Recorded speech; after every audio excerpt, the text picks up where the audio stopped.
स्वातंत्र्यवीर विनायक दामोदर सावरकर यांची एक कविता आहे की "नेमजसी ने परत मातृभूमीला". ती त्यांची एक जगप्रसिद्ध कविता आहे.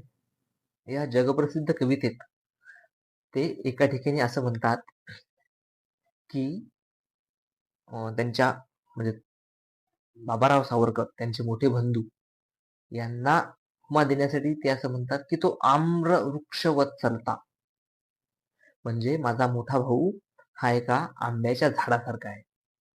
तर त्यांनी आंब्याच्या झाडाची उपमा का दिली, की दुसरी कुठली त्यांना झाडं का मिळाली नाही?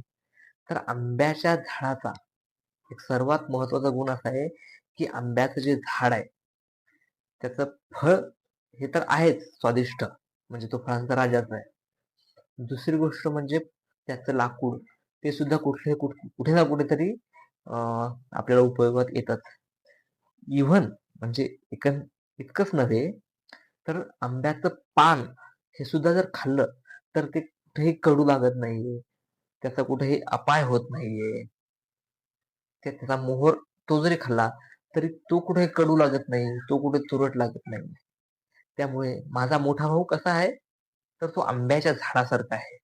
त्याची प्रत्येक गोष्ट, त्याची प्रत्येक गुण हा माझ्यासाठी लाभदायक आहे.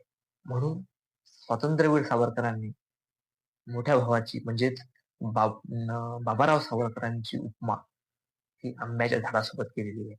म्हणून ते म्हणतात की तो आम्रवृक्ष वत्सल. धन्यवाद.